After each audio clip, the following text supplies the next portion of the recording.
नमस्कार, मी धनंजय जाधव, या महाराष्ट्रातील एक संवेदनशील नागरिक. मी रुपाली चाकणकरांचा महिला आयोगाच्या अध्यक्षपदाचा राजीनामा मागत आहे.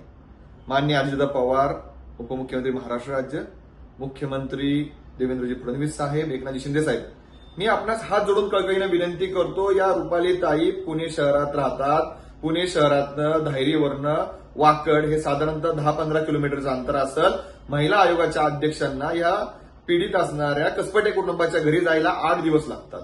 त्याचबरोबर ज्यावेळेस महाराष्ट्रातील जनता, महाराष्ट्रातील नागरिक महिला आयोगाचे अध्यक्ष म्हणून त्यांच्याकडे काही प्रश्नांची उत्तरे मागतात, त्यावेळेस ते या कार्यकर्त्यांना, या लोकांना चिल्लरची उपमा देतात. संवैधानिक पदावर बसल्यानंतर तुमची जबाबदारी असते जनतेने विचारलेल्या प्रश्नांची उत्तरं देणे.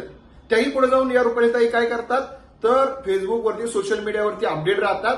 त्यांच्या संदर्भामधले काही प्रश्न उत्तर जर काही कार्यकर्त्यांनी केले असेल तर त्यांच्यावरती खोटे गुन्हे दाखल करतात. त्यानंतर ह्या ताई पुढे दिसतात मोठमोठ्या नेत्यांसोबत या फक्त वावरताना मंत्रालयातल्या कामकाजामध्ये एखाद्या मंत्र्यांनी मंत्रीपद घेतलं तर त्याचा सत्कार करायला गुच्छ घेऊन जातात. त्यानंतर या कुठं दिसतात तर मंत्रालयामध्ये मी खूप काम करते म्हणून त्या ठिकाणी माझी यादी पहा हे दाखवायला दिसतात. परंतु याच रुपालीताईंना मनाचा खेद वाटला पाहिजे. याच कुटुंबातल्या मयुरी हगवणे जगतापताईंनी ज्यावेळेस त्यांच्याकडे अपील केलं होतं, त्यांच्याकडे मागणी केली होती, त्या मयुरी हगवणे जगतापांच्या आईने देखील विनंती केली होती. त्याचा मेल देखील आज उघड पडलेला आहे.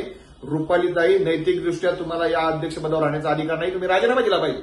राहिली प्रश्न आजची. आज ज्यावेळेस आम्ही कसपटे कुटुंबाच्या घरी त्या ठिकाणी भेट दिली, सांत्वन केलं, त्यानंतर तुम्ही आलात, तुम्ही सांत्वन केलं.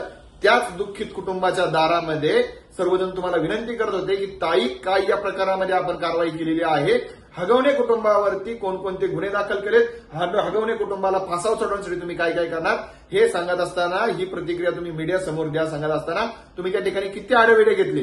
ज्यावेळेस मी आणि आमच्या भगिनी ताई तुम्हाला प्रश्न विचारत होते त्यावेळेस आती होते. ही भाषा तुमची, ही संविधानिक पदाला शोभत नाही. आदरणीय मुख्यमंत्री साहेब, त्याचबरोबर उपमुख्यमंत्री अजितदादा पवार साहेब यांचा राजीनामा तुम्ही घेतला पाहिजे.